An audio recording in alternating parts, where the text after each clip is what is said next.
Has there ever been a betrayal that left you feeling completely devastated? I did, the day I learned of the adultery that had ensnared my nearest relatives in the embrace of deceit. Both my wife and my brother-in-law are betrayed. My life, which had been a picture of marital bliss with my high school sweetheart Mary, became a picture of suffering and revenge. This is my story, from the carefree days of young love to the painful moment of betrayal in a Connecticut hotel. Take pleasure in viewing it.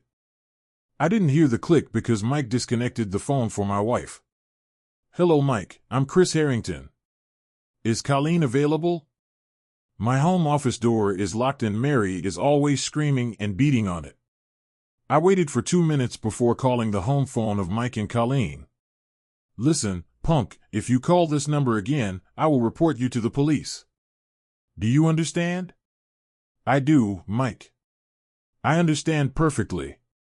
However, you must comprehend 2 things. I do not care if you call the cops, and more significantly, I'm going to talk to your wife, and you can't do anything to stop me.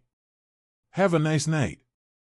I felt content hanging up on him even with the continual hammering on the door. This time, I closed my eyes, reclined in my office chair, and tried to make the last crucial decision of a long, exhilarating day. Do I give my sister-in-law's husband a call?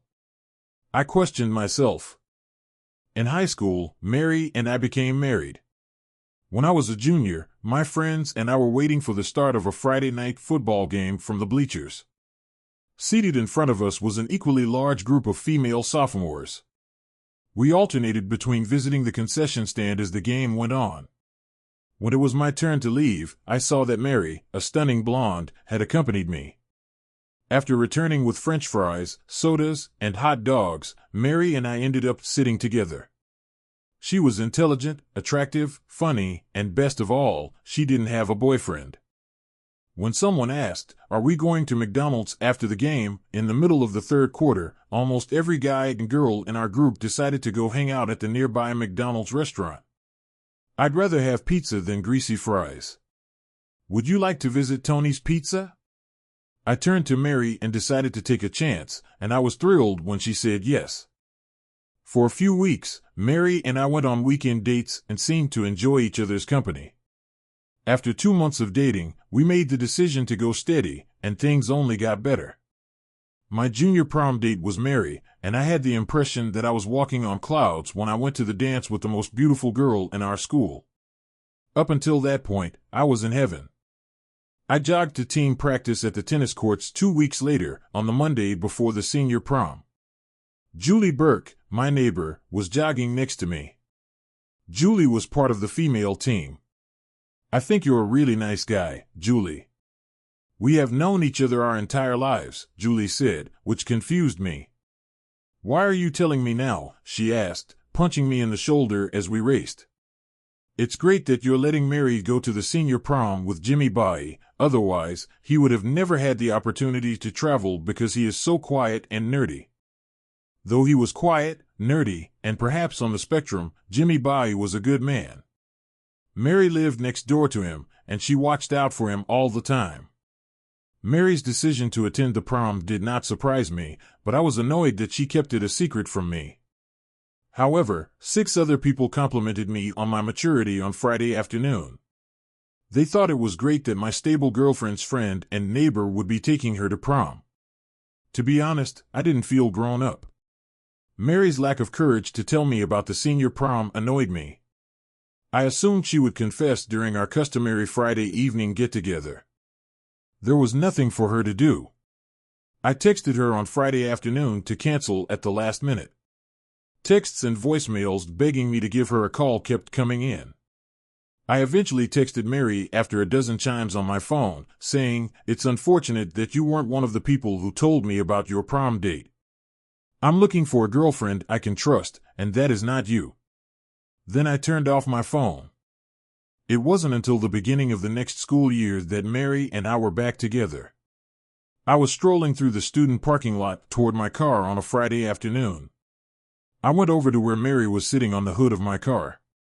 She wanted to know, "Will you allow an old girlfriend to buy you ice cream at Dairy Queen?" That was the start of it. We kept our distance for the following 2 years.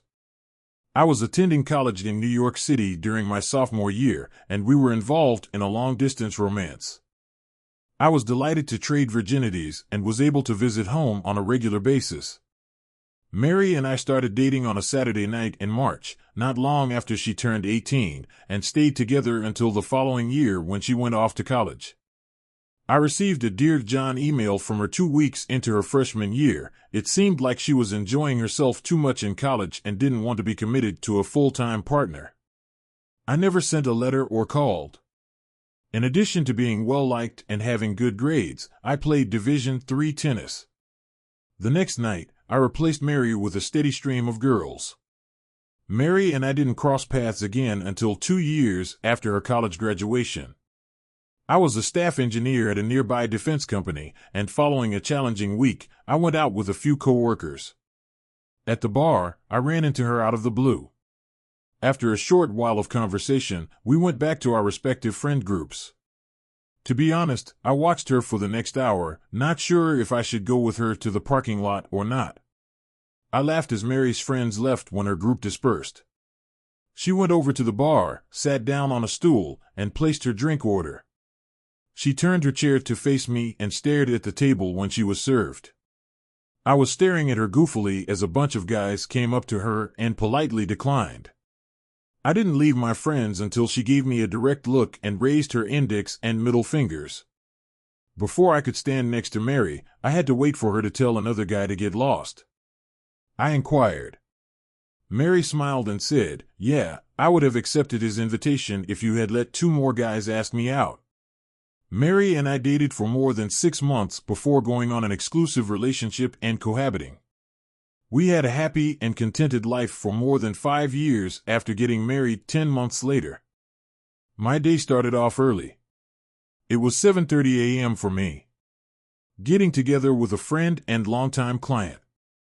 We convened at the Marriott downtown in New Haven, Connecticut, which is home to an incredibly esteemed university. To start with, Tony was in the meeting room I had scheduled already. We spoke for a short while I put my laptop in place, laid out all the paperwork, and filled a mug with steaming hot black coffee. Tony's employer has given him the task of working on the next-generation submarine propulsion systems for the U.S. Navy. Tony is a civilian contractor. I work for a defense contractor company as a senior mechanical engineer with a focus on marine mechanics. We had worked together well on 3 small but important contracts over the preceding few years. Our immediate supervisors were opposing us all in our current negotiations, for whatever reason. We were informed that we had one final opportunity to settle the 7 important issues before other representatives from our individual companies assumed control of the negotiations. Tony and I worked through lunch without stopping, and at 2:15 p.m. we took a big breath. I shrugged and told him in all honesty that I didn't understand why our previous 2 bids were turned down. "Do you believe your company will accept it this time?" I asked.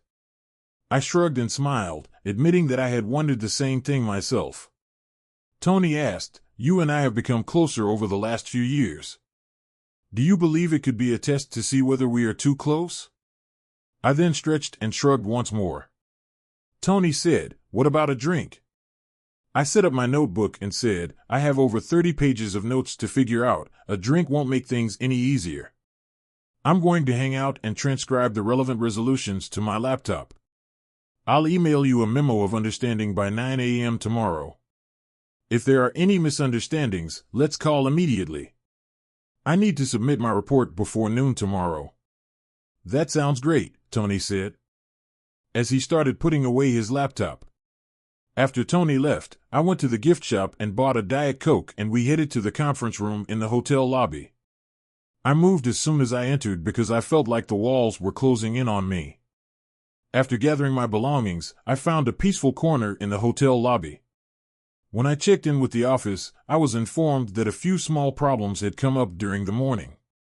I texted my wife, suggesting that she have dinner without me, then I settled into the cozy lobby chair and got to work. The shift in location paid off, as I was able to finish a good amount of work over the following few hours. Her laugh startled me because I was so invested in this conversation. Glancing up, I saw my sister-in-law Jenny casually walking through the hotel lobby, dressed in a classic little black dress and gorgeous heels. She was walking straight toward the area for check-in. As if that wasn't strange enough, she had her arm encircled by the arm of a man who was tall and handsome. Scott, the man, was not Jenny's husband.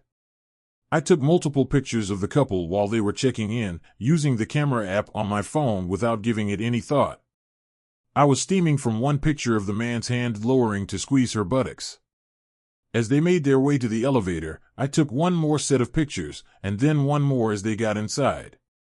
The elevator door closed and they shared a kiss. As I quickly ran over, I saw that the 9th floor indicator light meant they had escaped. I was confused and furious.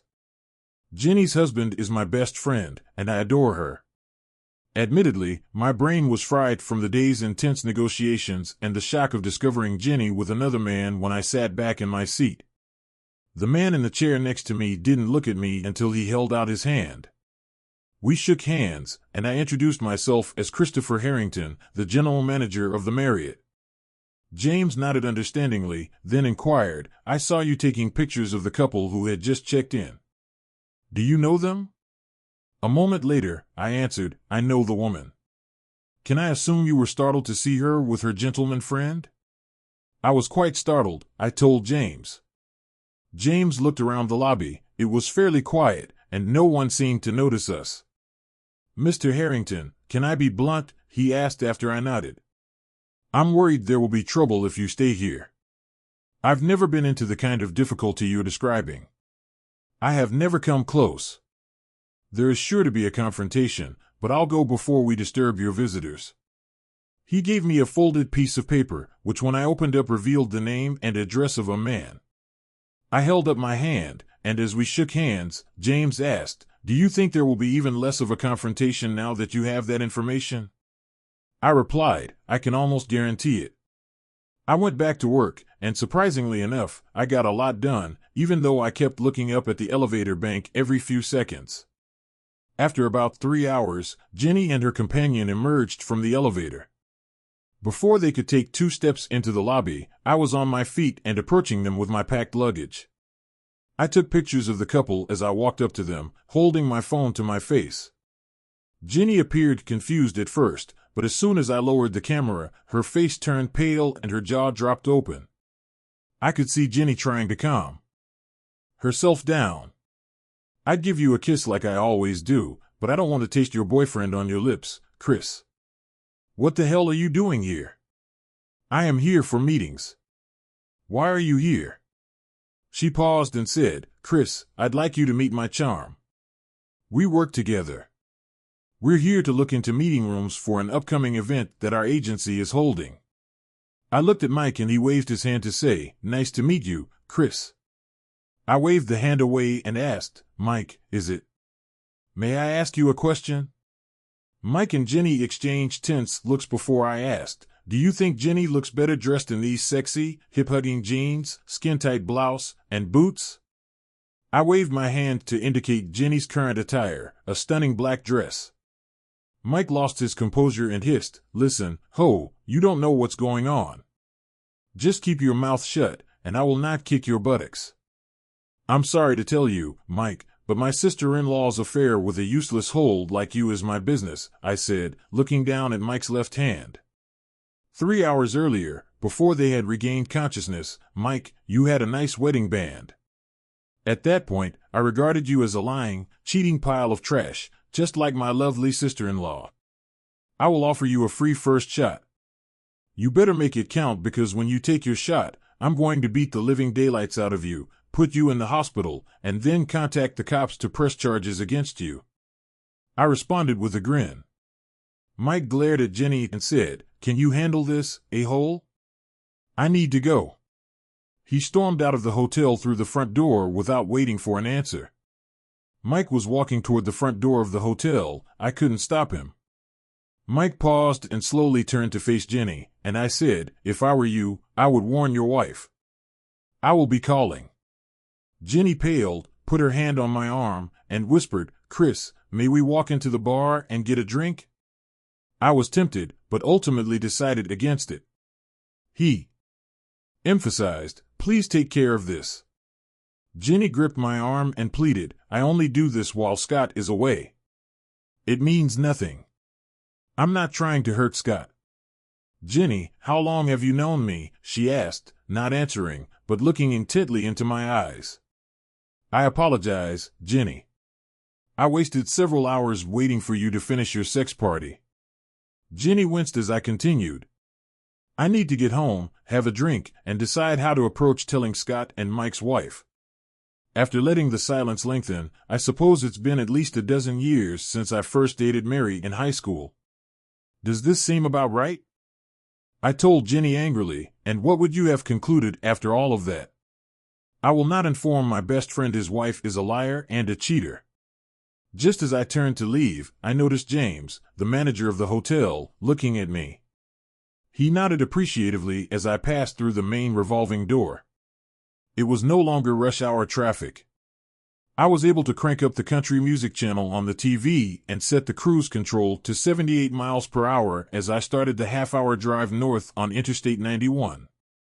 The only thing that bothered me on the drive home was the constant dings and ringing of my cell phone. It seems like my wife has been reaching out to me on a very urgent basis. After pulling into our garage, I shut the door. I heard my wife Mary after I got out of the car. She was standing in the open doorway that leads from the kitchen of our condo to our garage. She asked, "Where the hell have you been?" I walked right by her and into the kitchen. I threw my work supplies on the counter and noticed Mary's cell phone, half-full glass of wine next to it on the kitchen table. I grabbed her phone, typed her password into the keyboard, and accessed her text messages. My question was, "Do you know where I've been?" "You have read the message." "That's not what I intended." "You are already aware of this," I replied, walking to the den to pour a couple of fingers of bourbon after realizing that the SMS message I had sent several hours earlier had been read. "Then tell me what you mean," I asked over my shoulder. Mary was seated at the table when I came back into the kitchen. I sat opposite Mary and watched her put together her thoughts. She said, "What did you do to upset Jenny?" "As far as I know, I have not done anything to bother Jenny. Jenny, on the other hand, has deeply upset me." I asked her directly, "Did you know Jenny was cheating on Scott?" and she was surprised. "It happened only once," she said. "Well, that is a lie," I informed Mary. After a little pause, I continued, "Jenny told me that she only cheats when Scott is traveling. Did you know your sister cheated on Scott?" Mary sighed, took a sip of wine, and said, "This is between Scott and Jenny." I grinned and informed Mary, "That is the first thing you have said that I agree with. It's between Scott and Jenny. My issue is that Scott is unaware that there is a situation that requires immediate attention." "Damn that it is none of your concern," Mary erupted. "I want you to keep your mouth closed." I leaned forward and put my elbows on the kitchen table, having folded the fingers of both hands together in prayer. I said, "You know me, Mary. You know me better than anyone else." Mary had expected more and was surprised when I stood up and hurried quickly to the kitchen archway. I paused for a moment before turning. I asked you twice if you had heard about Jenny cheating, and you refused to respond. I will ask again. How long have you known? Do you know Jenny? She has always been a touch crazy. April 3rd, 2005, was my immediate answer. What the hell does that mean? It simply means you refuse to answer a question that I believe is crucial to our marriage. What Jenny does when Scott is abroad has no influence on our marriage, Mary stated confidently. Okay, let's see. I leaned against the arch and counted all of my fingers. First off, my connection with your sister will never be the same. I now know she is a liar. That includes every holiday that we celebrate with your family. I will be reminded of your sister's deceit. Second, you've given me every piece of evidence that you were aware of her terrible actions, and I'm left wondering if you approve. That is not fair, Chris. Third, while I don't travel as often as Scott, I'm taking one vacation every month. For the first time in our relationship, I have to worry about whether you cheated on me." Mary's eyes grew large, and she exploded, "How can you accuse me of cheating?" I instantly jumped in and answered with the same intensity, "I've never accused you of cheating, but your casual attitude toward your sister's misbehavior makes me wonder if you have." I paused and looked at my wife before continuing, "You and I both understand that you cannot prove you have not cheated. I just have trust in you, and right now, that trust is seriously undermined." I turned and strolled down the hall to my home office. After conducting an internet search on my charm, which revealed that he was married and had both calls to his house intercepted, I resolved to undertake the last dreaded task. I texted my brother-in-law Scott, "You're returning home on Friday, am I correct?" It took him 10 minutes to answer, "Yep, I land at 2:30 p.m. Meet me at the pit stop. I'll be there at 4. Is this related to Jenny's panicked phone call? Want to know if we've talked?" Scott wanted to know. My phone rang while I was trying to decide how to reply. I responded, "Hello, Scott." I wasn't trying to hide my statements from Mary when I swiveled my chair to face the wall, but I also wasn't going to make it easy for her to hear them through the closed and locked door. "What is going on, Chris?" Scott asked. "This is about as terrible as it gets. Are you sure you want to do this by phone?" After a brief pause, Scott inquired, "Is she cheating on me?" I said, "Yes." The stillness lasted several minutes, punctuated by an occasional sob. "I will see you in the pit," he said. The call was terminated instantly. I was going to text Scott and tell him I was willing to talk whenever he wanted, but I ultimately chose to leave my pal alone. I felt certain that he knew I had his back and was accessible whenever he needed me. Mary had quieted down while I was speaking with Scott. I am sure she was trying to listen.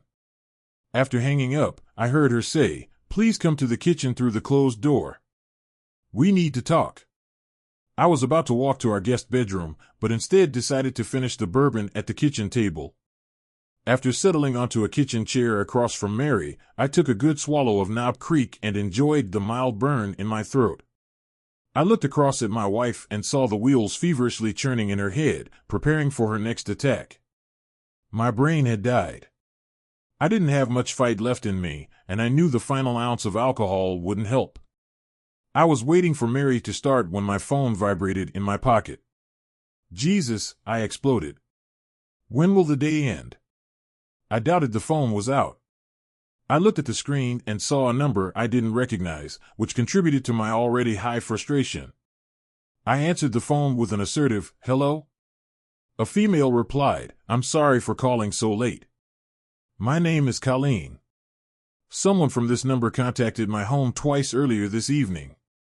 The calls disturbed my husband greatly, and I believe the caller was attempting to reach me." With a sigh, Colleen said, "I'm guessing you're calling to tell me that my husband is cheating with your wife." I informed her that he was cheating with my sister-in-law. Her name is Jennifer Palmer, and I believe they work together. There was a long delay before she replied, "This is the third time I have received a similar call, and it will be the last. How does a man do this to his wife and 4 children?"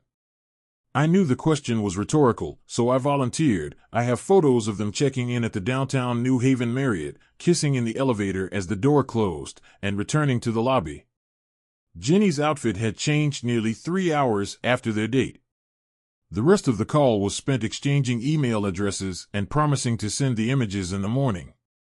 After hanging up, Mary stated, "Jenny told me you had an open marriage. That is a falsehood. His wife and 4 children feel they are in a monogamous marriage with a loving household." Mary held her palms up to her face, shocked. I continued, "Apparently, this is the 3rd time she has found him cheating. She is planning to divorce him." Mary was surprised as she looked at me. I swirled the remainder of my bourbon around in the glass before swallowing the last sip. After rinsing the glass in the sink, I went up to our bedroom and lay in bed, thinking about all that had happened to my extended family in the previous few hours. I came to the realization that I was not to blame for all of the grief and damage. As usual, my alarm went off at 5 a.m. Instead of starting the day working out in our basement gym, I immediately bathed, dressed, and went to work. I was not attempting to get away from Mary. I needed to get into the office, complete the memo of understanding, and send it to Tony. Thursday was a busy day. Tony and I had to talk on the phone for 45 minutes to get the language absolutely right on a handful of topics. But I was easily able to deliver the full agreement to my boss before the noon deadline. I spent the afternoon catching up on emails from the previous day before heading home around 5 p.m., my normal quitting time. I had been wondering what the evening would bring, so I was only half shocked when I came onto our street and saw Jenny's and her parents' cars parked in front of our house. "It is going to be a very long night," I grimaced as I pushed the button to open the garage door. "What the hell were you saying to Scott?" Jenny fired the opening salvo as I closed the door behind me. Looking at my terrified wife, I claimed I was going to change. "I will be back in a few minutes. But I warn you, if your family disrespects me in my home, I will physically toss them out the front door. This includes you, Mary." I didn't wait for a response before rushing down the hall to our bedroom, after debating the coward's way out and climbing out the bedroom window. I decided to confront Mary and her family. It was difficult to pass by my open bottle of bourbon, but I figured it was best to keep a clear head. My second thought was screw it, so I returned to the bar. 1 inch did not seem to be enough, and 2 inches was too much for polite conversation, so I settled on 1.5 inches of my favorite amber liquid. When I walked back into the kitchen, everyone was staring at me. Everyone was seated at the table. There was a vacant seat between Mary and her father, Steve. Instead of sitting, I leaned against the kitchen counter, observed the gathering, and wet my lips with my drink. I liked my in-laws. They were decent, reliable folks. Steve, my father-in-law, was someone I admired. He was direct and honest, and you were always aware of his feelings toward you. If you stayed on his good side, you could not have a better buddy in the world. If, on the other hand, you crossed him, I was convinced that he could make your life miserable. Steve saw Scott and me as pals. My mother-in-law considered herself a wheeler-dealer and businesswoman extraordinaire. She owned and operated a well-known local real estate franchise that had an excellent reputation. While Betty supervised the day-to-day operations, everyone knew Steve was the driving force behind the company's success. "Wouldn't it be more pleasant to sit here?" Mary patted the chair beside her. "I've been sitting all day." "I'm fine where I am," I replied. Jenny had more emotional control. She questioned, "What did you tell Scott?" I paused for a second before responding. I texted him and asked to meet when he arrived home tomorrow. I told him it was urgent. After gathering my thoughts, I continued, "Scott called and asked what was wrong. After confirming that he wanted to talk on the phone, I informed him that you were cheating on him. He cried for a few minutes before confirming his plans to meet with me. I was astonished by how upset the family appeared to be. Mary was crying and said, "I beg you to mind your own business." I was curious if her statement was for her family's advantage. I responded, "Telling you that was my business." My mother-in-law chimed in, saying, "That is debatable." Jenny inquired before I could respond, "Do you plan to meet Scott tomorrow?" "I am." "What are you planning to tell him?" she wanted to know. "I don't have anything else to tell him. I saw in the photos I took and informed him that you were with Mike for about 3 hours. I supplied him with Mike's name and address, as well as his wife's contact information. I'm guessing I'll be a support and a shoulder to weep on," I replied. "How about me, Chris?" Jenny asked. "Jenny, it appears that you are well supported." "I'll go with Scott on this one," I said. "How do you ensure Scott does not cheat on Jenny while he travels?" Betty observed. "Married men often stray when they are away from home," the girl's mother added. "However, I cannot fathom Scott cheating, if I'm honest. I have no idea how he behaves when he's away. Until yesterday, I never suspected Jenny was a cheater. Or maybe my wife is cheating on me."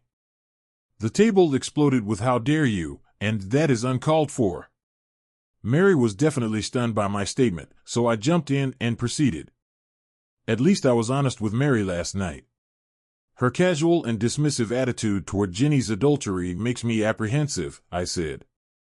Steve, the girl's father, informed me Mary has never cheated on you. I can't believe you think so negatively of her. I realized I needed to be careful with my next few words.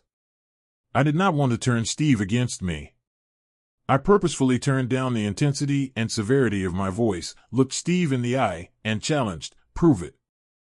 After a few moments of silence, I resumed, "That's it, Steve.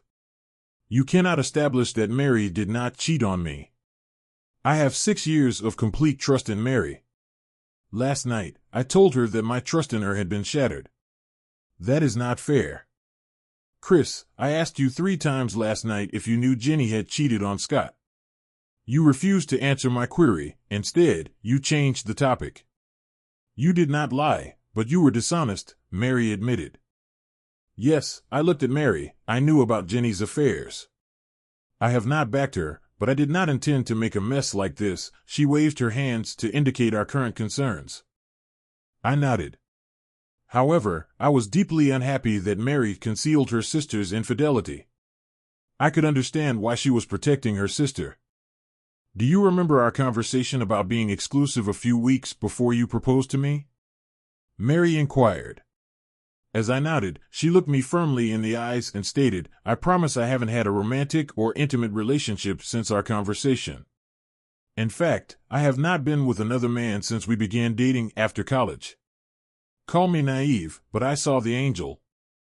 I married 5 years ago." When she delivered those words, "I love you and believe in you," I told my bride. Her family was courteous enough to wait a few moments before we resumed our talk. Steve seemed particularly pleased with the course of events. Then he inquired, "What are you going to do with Scott?" "I'm just going to support my best friend, just as each of you will support Jenny. Scott deserves my support, and I will offer it to him."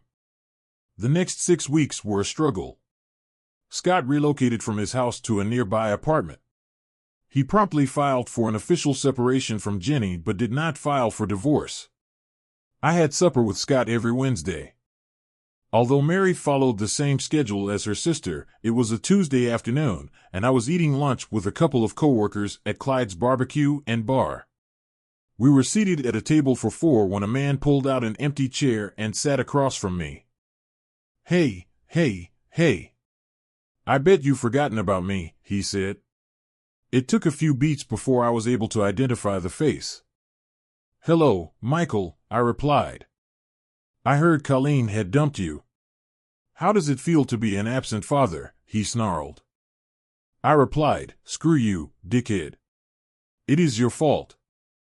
I noticed my friends Carl and Joe were moderately amused. I returned my focus to Mick and responded, "Yeah, your divorce is my fault." Mike grinned and confessed, "I guess that was also partly my fault, but with so many married women around, it's impossible for me to be faithful." As Mike continued, I became increasingly concerned about his response. "It appears that I am a sex addict, and my kink is a married woman. I enjoy hooking them on my flesh and sharing it with my friends." Mike bumped Carl to the right. "That is what I did with Jenny, his sister-in-law, after her husband left town.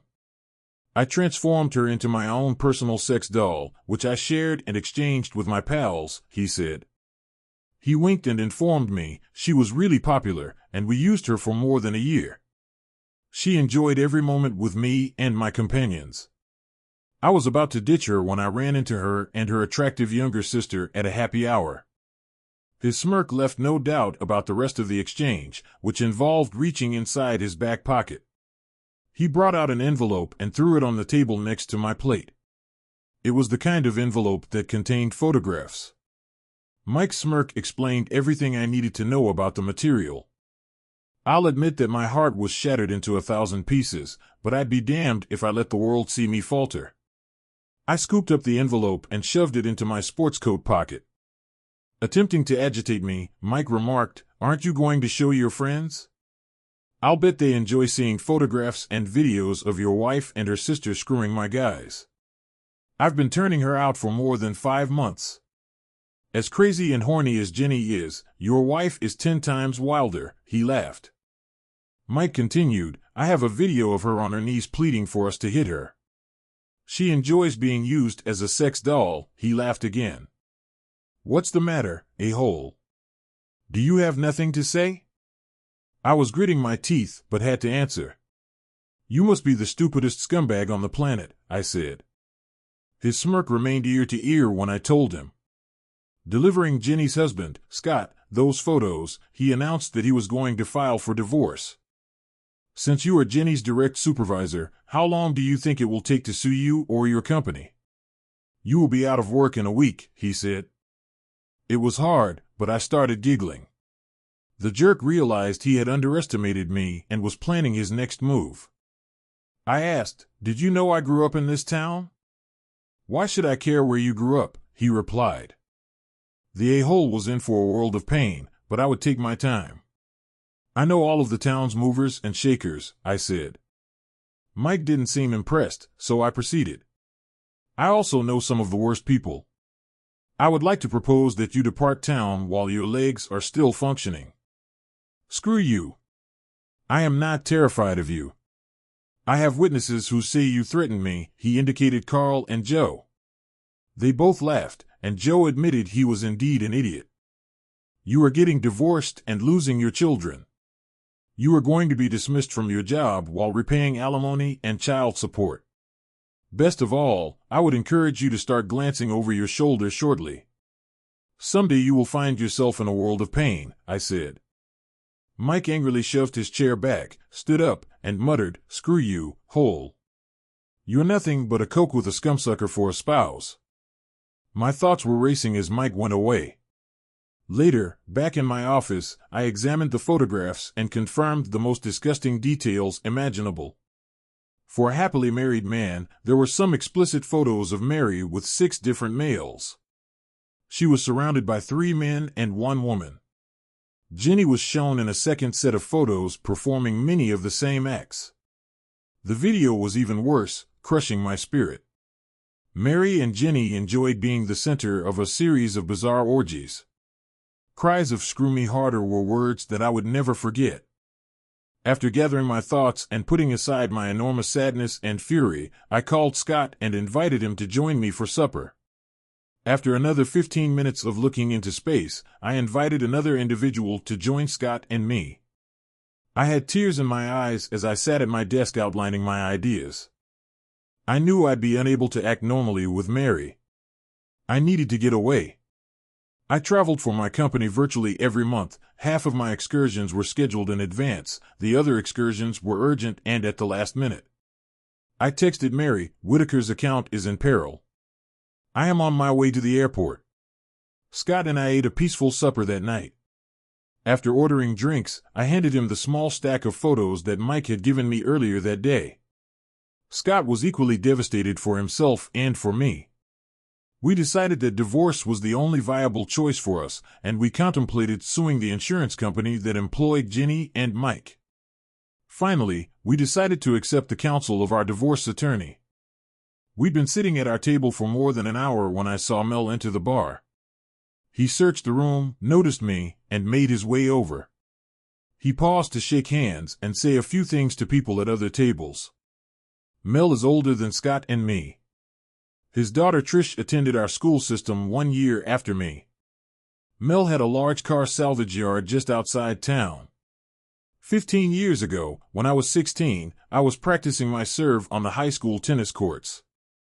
Trish waved to me one summer day as she rode her bike by the courts. A few minutes later, as I was retrieving the dispersed balls on the court, I looked up and saw 5 classmates shoving Trish behind the baseball field bleachers, approximately 100 yards away. I had a pretty clear notion of what the boys were thinking, and Trish was not that type of girl. I ran from the courts and ended up under the bleachers. A brief few seconds later, Trish's t-shirt had been yanked off. She was screaming, crying, and attempting to protect herself as the attacker tugged on her shorts. Stan Malloy turned barely in time for the rim of my racket to hit his nose. It burst, blood poured everywhere, and Stan let out a blood-curdling scream as he fell to the ground. My backhand landed squarely on Joey Burns's cheek, knocking him out. I can't recall much after that. The three remaining boys tackled me and kicked the living daylights out of me while I was down. After the final few kicks, they were afraid and fled. Trish continued to weep as I attempted to regain my bearings. We left Trish's bike in the field, and she assisted me to my car. I was scarcely able to drive, but I eventually arrived in front of her house. My car had not fully stopped before Trish hopped out of the front seat and rushed crying into her house. I had to exit the vehicle and circle it to close the door. Trish left the door open while I closed it. I heard a crash and turned toward the house. A massive bull of a man was charging for me. His visage appeared ready to kill. When he got close, he observed the damage to my face and my hunched-over posture. "You are Harrington's kid," he growled at me. I could scarcely nod. I informed him, "Mr. Mill, I think I need an ambulance." I leaned against the automobile, lowering myself slowly and painfully to the ground. Mr. Mill turned and roared toward the house, "Call an ambulance." "Do it now." Mr. Mill kneeled next to me, held my chin in his palm, and moved my head so we could meet eyes. What in the hell happened to my daughter, he wanted to know. What else had pulled her beneath the baseball field bleachers? "Was this you?" he barked. I grumbled and shook my head. I was practicing on the tennis court next to the field. Every syllable was awful. He had fury in his eyes as he said, "What did those hells do to her?" He was unable to complete the phrase. When I arrived, they had taken her shirt off. They were trying to take her pants off. She was still in her bra and shorts. If I hadn't been in so much pain, I'm sure his frigid glare would have terrified me, I added. "I want to know their names. Stan Malloy and Joey Burns will be at the hospital when I arrive." I smashed their faces with my racket. I informed him of the names of the other three assailants as an ambulance and a police car approached my car. Mr. Meld leaned in so that we were nose to nose. I could smell garlic on his breath. He continued in a voice just above a whisper, "If you ever need a favor, come see Sal Morrell." Mel sat at our table without being introduced. I handed him the photo envelope and waited a moment while he looked through it. When he looked up at me, I added, "There is a man named Michael Schmidt. He's a top employee at Jimmy Sullivan's insurance office. His hobby is to capture married women for his own enjoyment and then share them with his pals. The photos I showed you featured him and his group with my wife and my brother-in-law's wife." Mel nodded, indicating his understanding. I continued, "I'm hoping that someday he won't be as attractive, his walk will be much less athletic, and he will have difficulty achieving an erection." The three of us sat quietly for a few minutes until Mel said his sole words, "You'll both be single shortly. It could be wise to join a gym. You can decide to work directly from the gym every night. You can work out together for a few hours and then go out for supper." Before ending, he took a close look at our perplexed expressions. "Do you idiots believe you can have airtight alibis every night?" When he realized that we understood what he was saying, he rolled his eyes, nodded at me, stood up, and strolled slowly out of the pub. I did not go home as I had informed Mary. The first was outside of town. Instead, I stayed at a neighboring Marriott for the night. I was able to speak directly with my supervisor and give him a shortened version of my problems.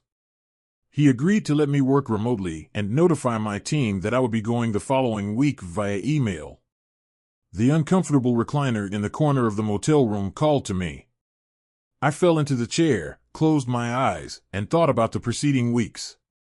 Mary was obviously unable to reveal her romance with Mike and his buddies because of the hard position I had taken with her sister. She knew for certain that I would divorce her. Mary was correct, but as I considered the divorce equation, I believe I would have been fair if she had been honest and open. Instead, Mary kept lying to me. I had to find out about her deceit in front of my friends and coworkers.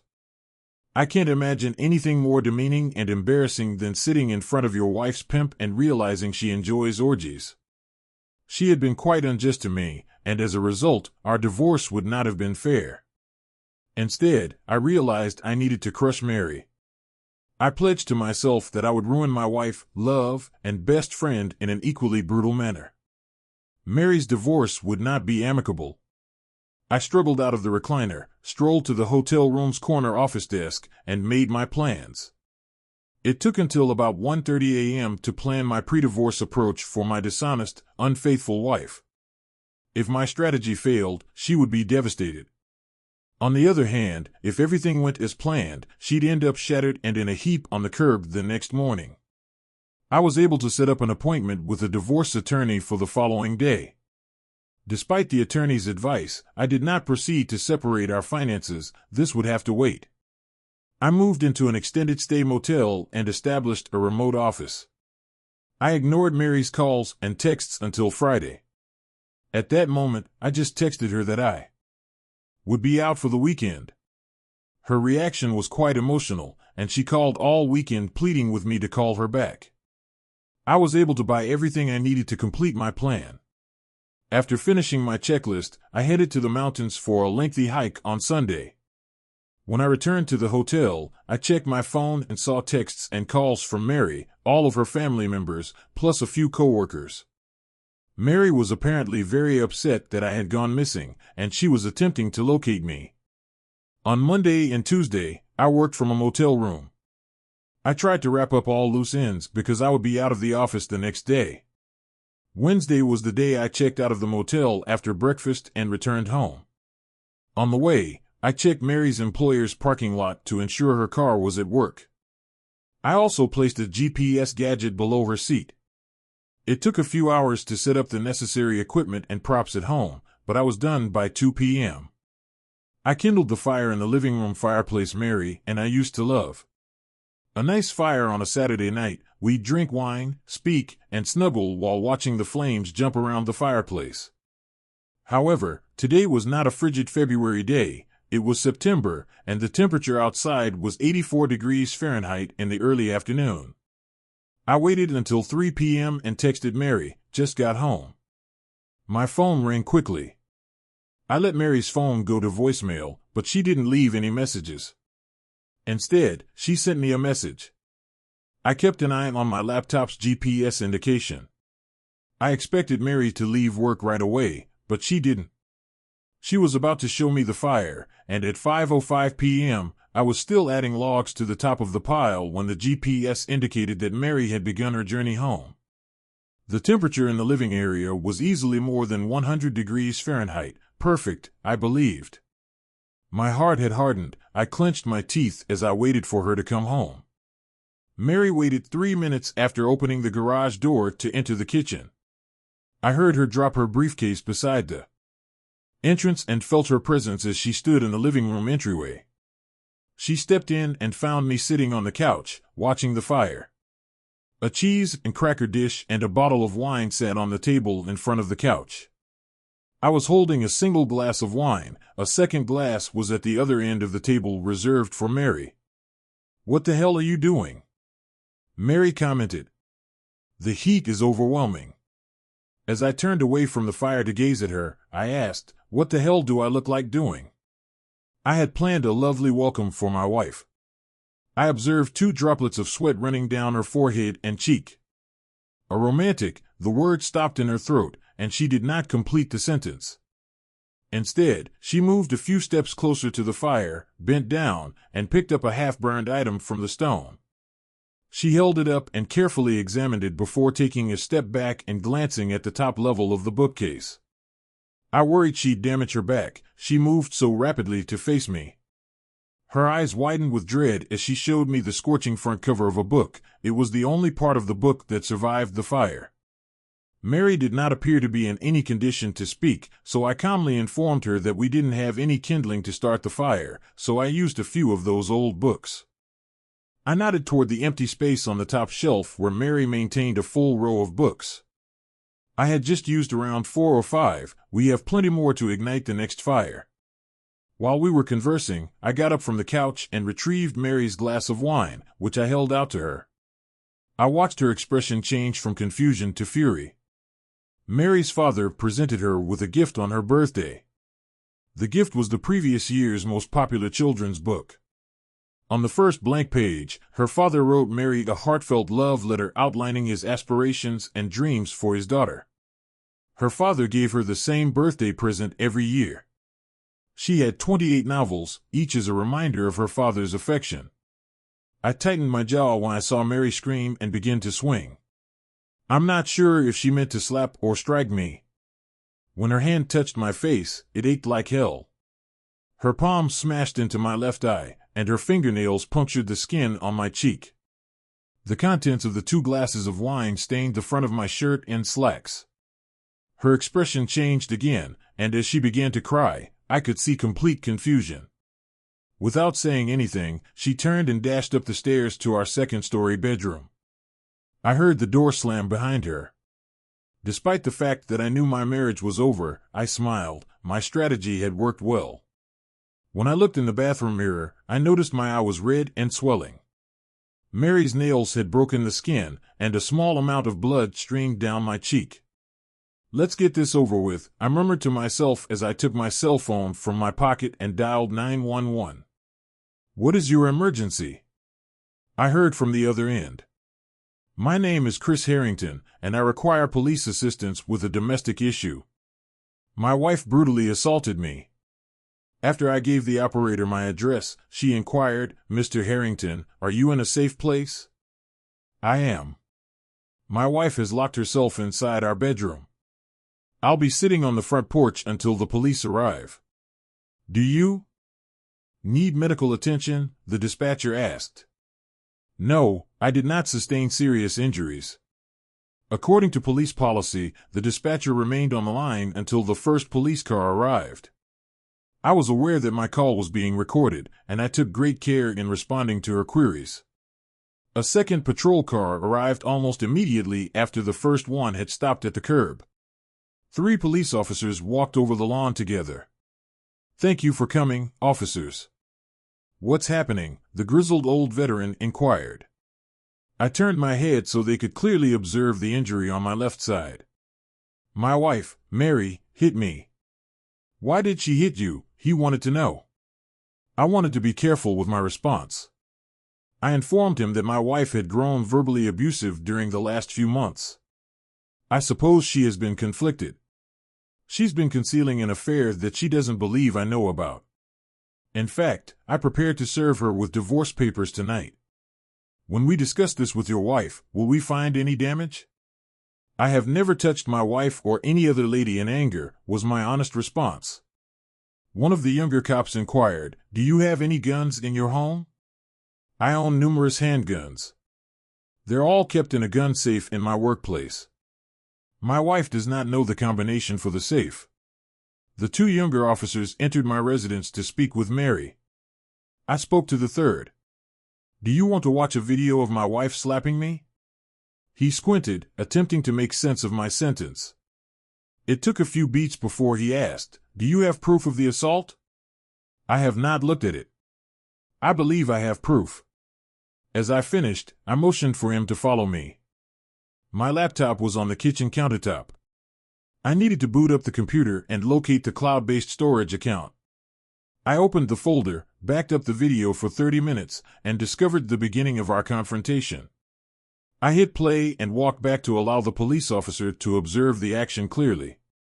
He waited until Mary exited the room and ran upstairs. He then wanted to view it again. After the second time, he pressed the communication device on his shoulder and stated, "Arrest Mrs. Harrington." Almost immediately, I heard Mary crying from above, and my heart began to race. I knew the officer had asked me a question, but I needed to hear it again. "Are all of your home's rooms under camera surveillance?" This was a line of questioning I didn't want to engage in, but I knew I had to respond honestly. "No, the living room is the only one with a camera." He nodded, understanding, and scratched his chin. "Wondering how long you had the camera in the living room?"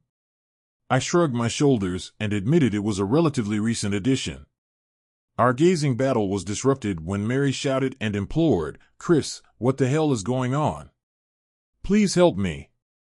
I was going to react when one of the young officers exclaimed, "Sir, this is a police investigation. Please go immediately." He was speaking to an elderly man standing in the open front door of my home with equal authority.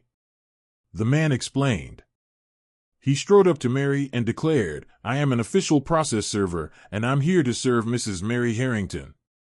In case things became out of control, all three officers moved closer together. "Are you Mary Harrington?" the man asked. He held up an envelope and said, "Mary Harrington, you were served," when she nodded. "Apart from the divorce decree, you are not allowed to contact Mr. Christopher Harrington at his residence or place of employment."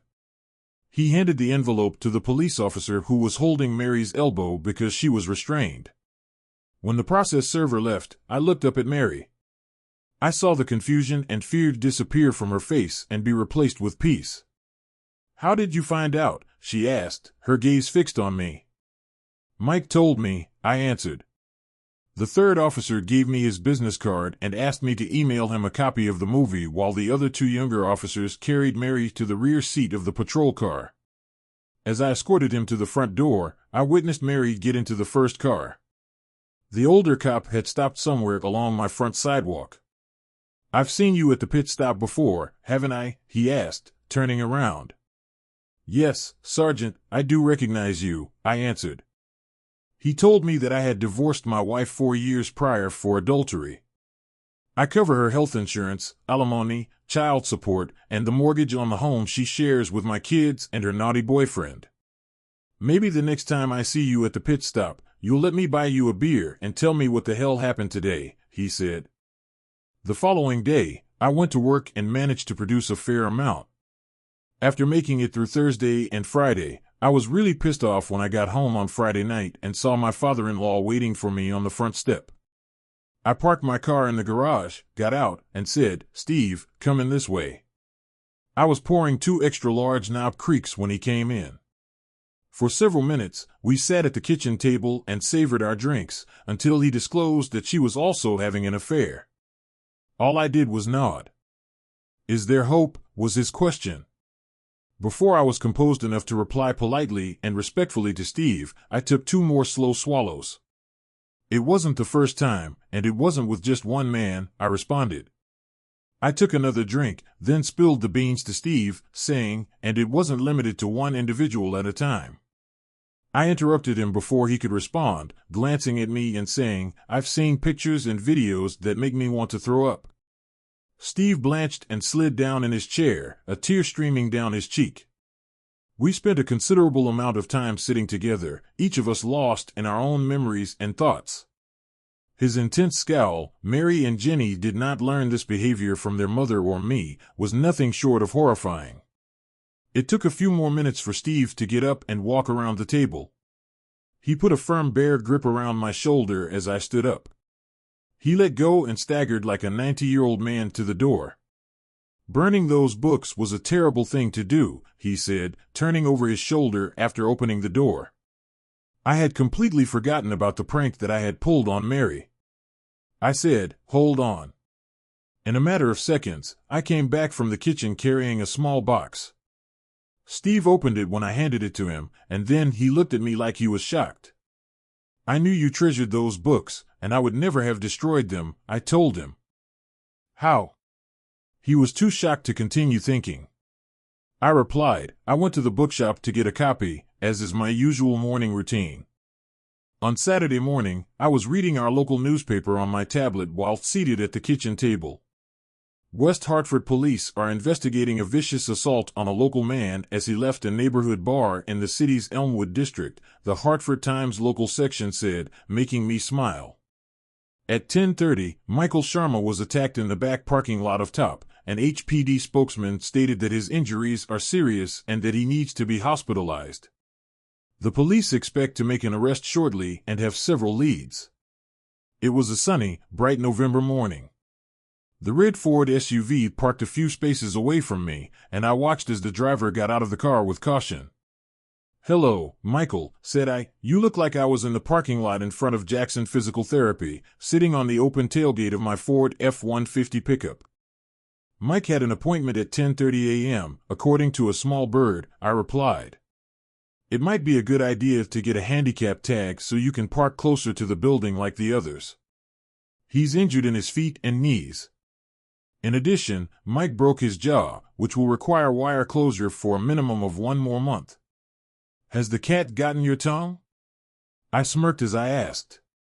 Mike deserves some credit for this. He walked toward me using a cane and stopped 5 feet away. I think he knew we were complicit in his beating, but he was aware that Scott and I had been questioned by the police and later cleared. He was certain now. There was hatred in his eyes. He was undoubtedly envisioning horrifying torments that would require several months to complete. I was certain that Mike and I would cross paths once more in the future. I called this meeting because I didn't want to live my entire life looking over my shoulder. I said, "Mary Marie Charmant from Milford, Connecticut," and Mike turned slowly and started his first shuffle. Lori Fitzpatrick of Brockton, Massachusetts, and Susan of White Plains, New York, joined me as he turned back. I went on, and the anger in his eyes turned to perplexity. "I have arranged for my friends to visit your mother and sisters in the event that I am killed in a plane crash, drown while on vacation, or fall down a flight of stairs." He gripped the cane with a tiny tremble, which I noticed in his arm.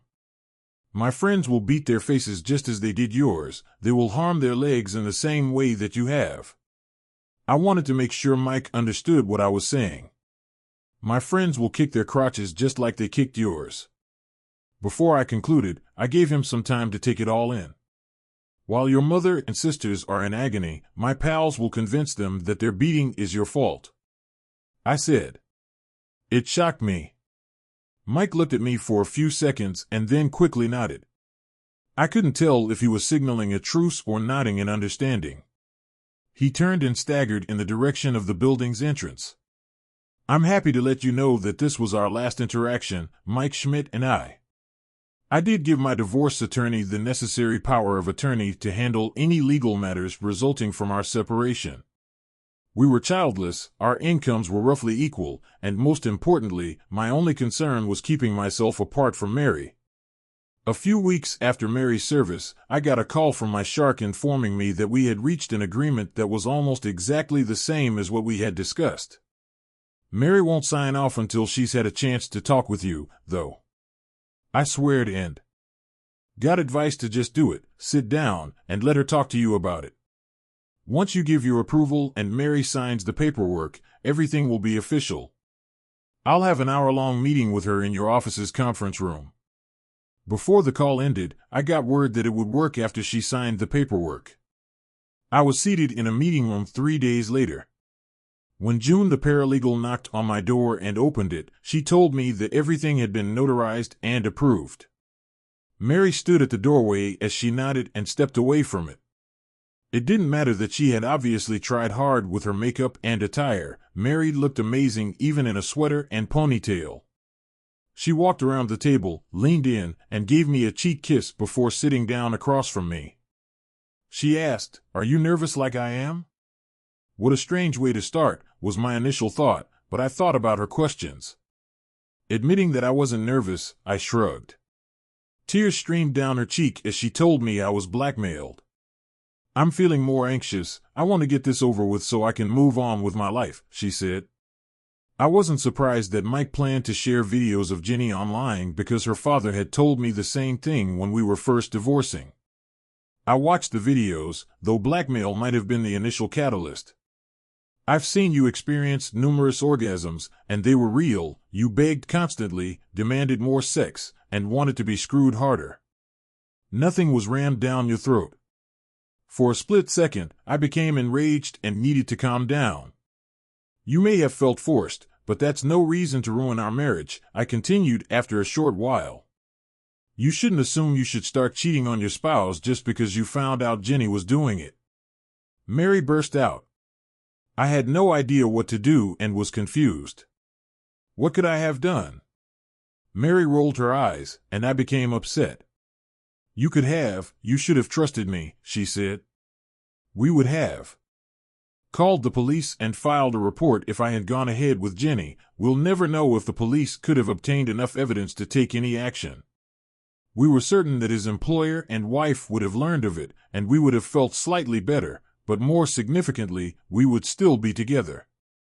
Regretfully, you showed no faith in me. To be honest, I don't know if you ever did." "What type of BS are you talking about?" Mary was curious. I asked in response, "Do you remember why we broke up the first time? Is this an initial instance?" "By then, do you mean high school?" Mary appeared utterly bewildered. "What relevance does that have to anything?